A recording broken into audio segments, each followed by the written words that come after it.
everybody, it's Franny, and today is episode 3 of the Speedster. Where we left off before, we had some little problems with the left carburetor, huh? We had a little bit of gas leak, and you see the accelerator pump jets up at the top. So I went ahead and pulled those back out and refitted new O-rings there, and I think I've got that solved. So I think we're good over there. We pulled this one, the carburetor on the right. I went ahead and pulled that and completely R&R'd that whole thing as well. So, so you gotta see it. So look at this. What do you think? Does that look nice? So we painted the base like I did on the other one, polished it up a bit, cleaned it out really well. Hopefully it'll run and hopefully it won't leak like the other one did, but you never can tell until you get these things clean. So today what we're going to do is we're going to put this guy back in, and we're going to take the car out a little bit, get it nice and warm. I want to tune the carburetors and make sure everything's going well. And if we have time, at the end of that, I think I want to do an oil change on the car as well, because I don't think the oil's been changed for a while on the car. So we'll do that if we have time, but we'll go out for a little tootle at least as well. And I need to kind of drive the car and see how it's running and see how it feels and see what else we have on our list of things to do. So, all right, so let's go ahead and get to all that.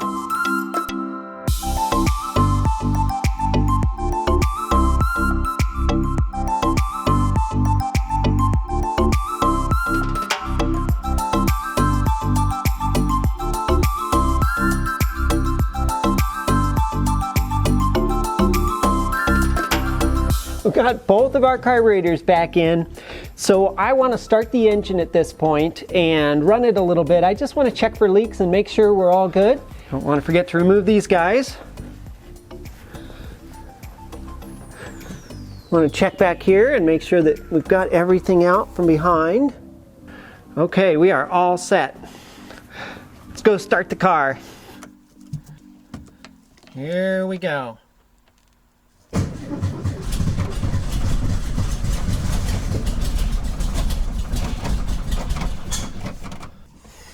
One thing I always forget to do is to turn the actual fuel on. All right, we'll try that again.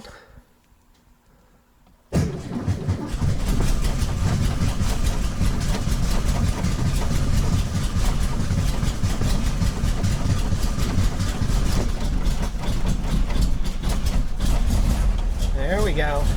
All right, that's better.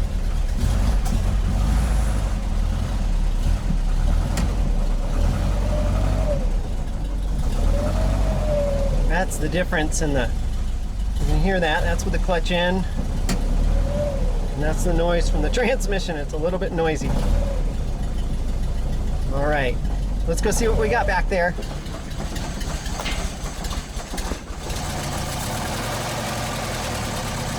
Looking for leaks over here. It looks really good. Everything looks really dry. I fiddled with the air bleed adjustments just a little bit. I know the engine is stone cold, but still, I just want to get it to idle a little bit. We're going to completely retune it when it's warm. I just want to get it to idle. It sounds pretty good. It's hitting on all four. It sounds pretty smooth, and it feels smooth as well, which is great.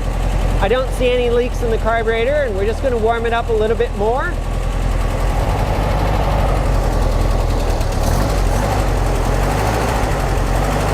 Another cool thing is we're getting a good reaction from each one of the thumb screws.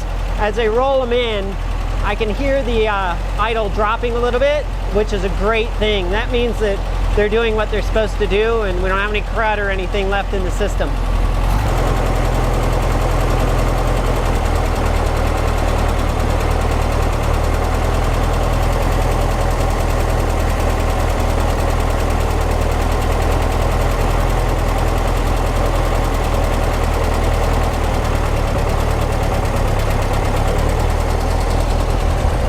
All right, with this initially set up like this, it seems pretty good to me. I'm gonna go ahead and shut the engine off actually, because I wanna go ahead and put the air cleaners on. I wanna drive the car around a little bit and really should kind of tune the car more with the air cleaners on at first. Of course you have to balance with them off, but for the tuning stuff, that should be done with air cleaners on. But I got something special I wanna show you about the air cleaners.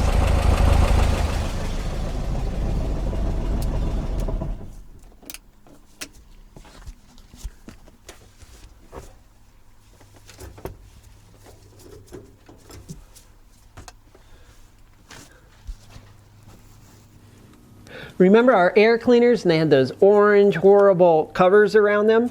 Well, these are actually really nice air cleaners. They're original to the earlier cars.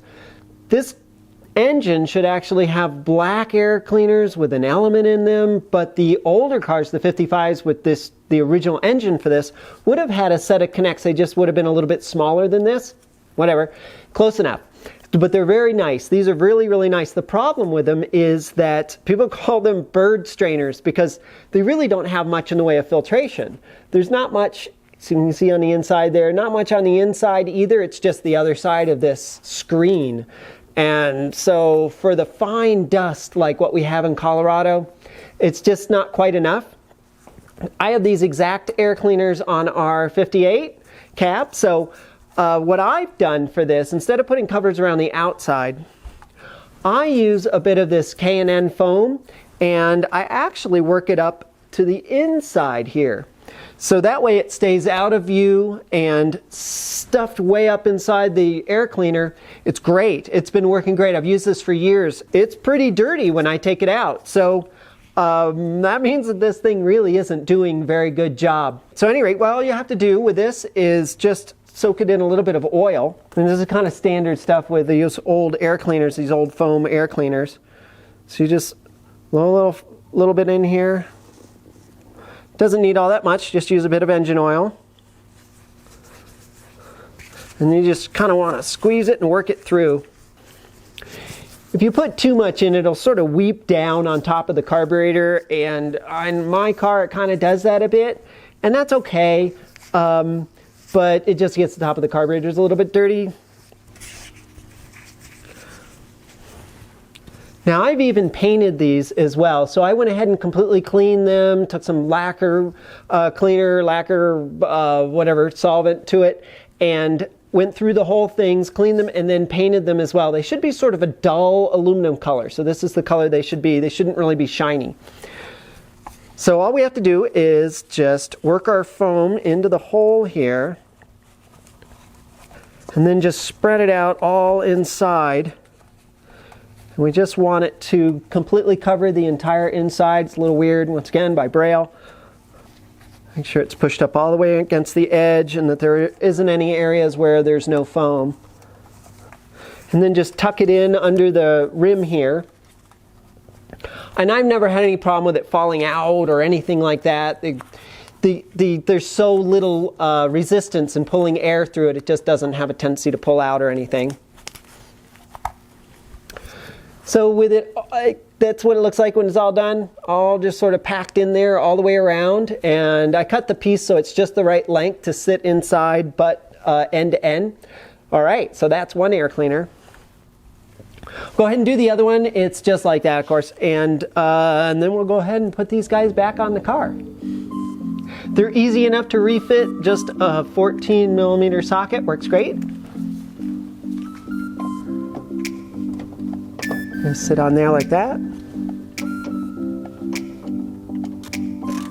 Now one thing about these is that you want to raise them up just a bit. You don't want them actually sitting on top of the carburetor, because if they rock back and forth, they'll actually cut through the top of the carburetor. So I lift them up about 1 millimeter or so before I tighten them down. Try to get the emblem straight.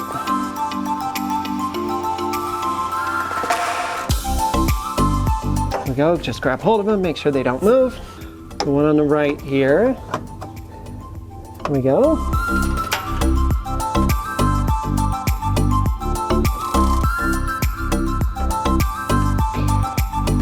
A little loose.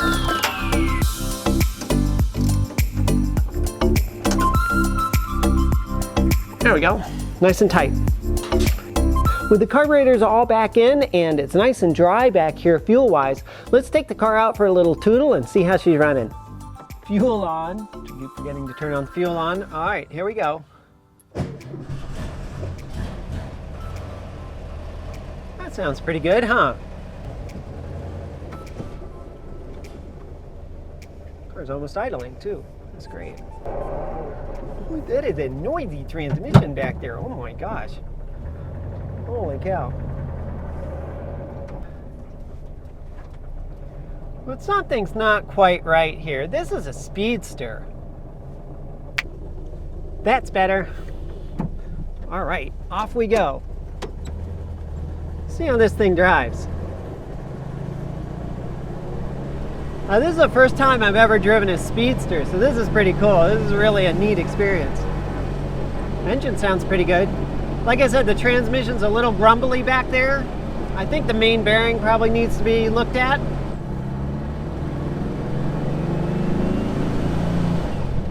Oh, nice. Very nice. Well, I want to give you my impressions so far. It's great. It actually feels, it's funny. It feels really wide and really big in here for such a small car. That's pretty cool. Love the lower windshield. Now this one is a true Speedster windshield and really easy to see out of. The car has actually really good visibility. Suspension feels great. I mean, I haven't gotten too far with it. Steering is, there's a little bit of a dead spot in the steering. I know in the A cars they switched over to the ZF box, the steering box, and that is adjustable. I'll have to look to see if this one can be adjusted a little bit, maybe take a little bit of the play out. Oh, tight. Woo! Yeah. You can tell that these things were race bred. They really feel it.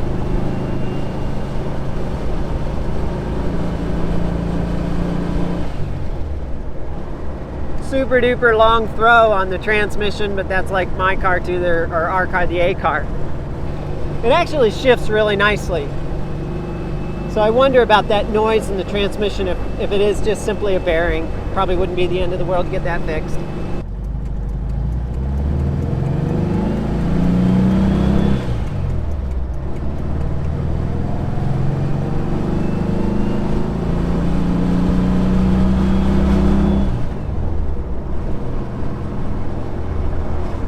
Boy, it's a joy to drive. The steering's really responsive. It's interesting. It is. It's very different than the A cars. The steering's a little bit more linear on the A cars. This one is kind of interesting. It's pretty dull right at the center, and then as you feed it in, it really starts to grab in the steering. It's just kind of different. It's not a bad take up on the clutch. All right, here we go.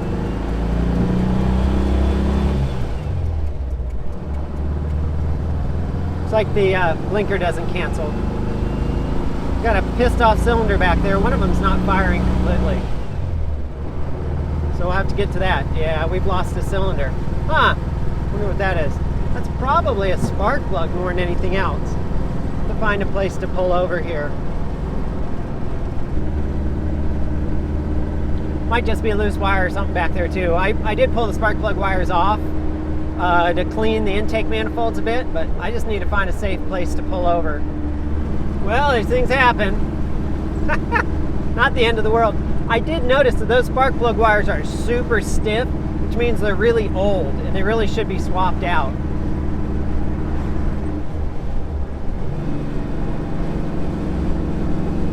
The other three are fine, but that one cylinder is not happy. Got a little park here on the left I'm going to pull into in just a second. I know this is painful, huh? That's all right, we'll figure it out. It was running when we left. There's nobody behind us. Oh, look at that. Isn't that cute?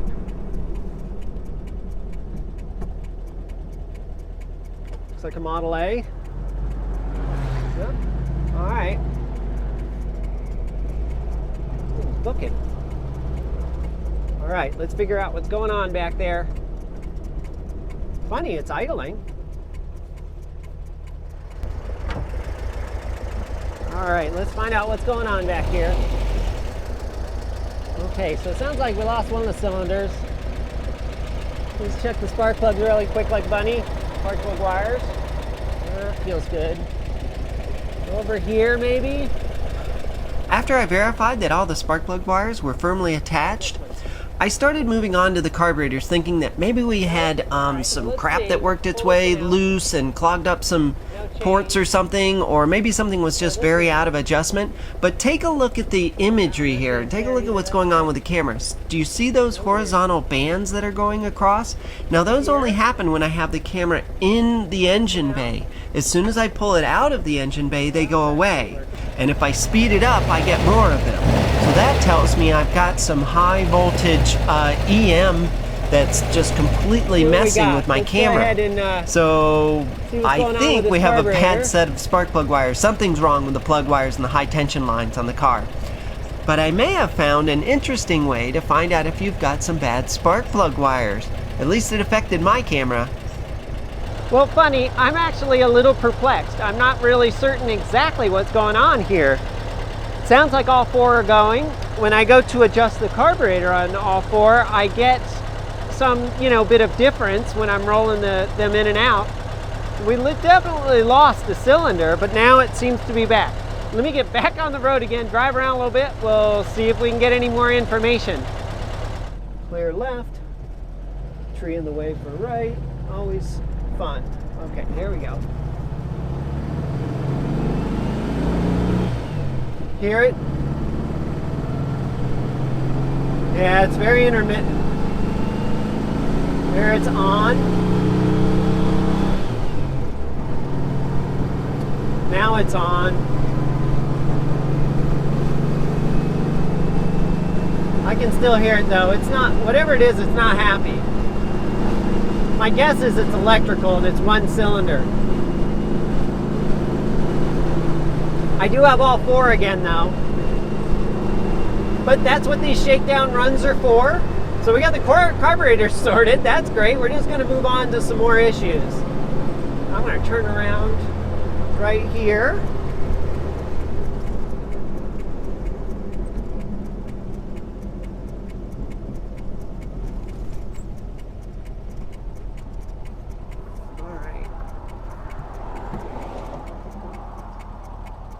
Since it's not completely happy, I'm going to go ahead and head home.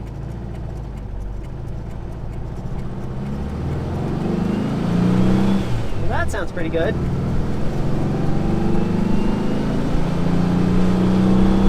That sounds good.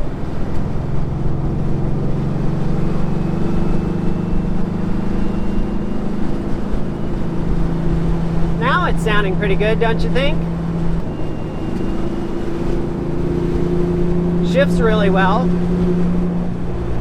and the engine sounds a lot better now. It sounds happier. Maybe we just had a bad electrical connection. I need to check those plug wires.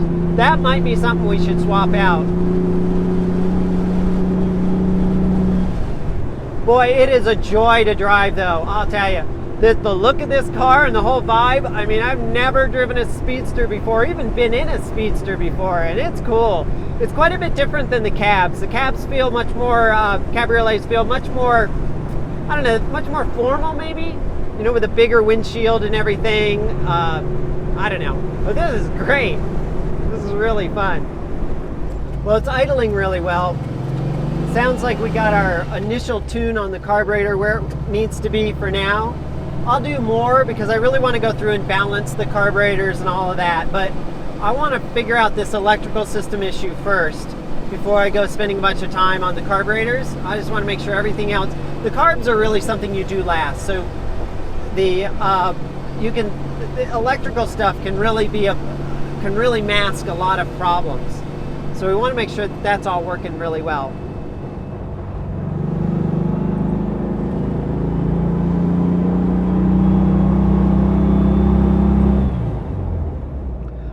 Well, I think I'm going to end the episode here. It's since I got some more work, I'm not going to get to the oil change today. I got a few other things I need to do as well.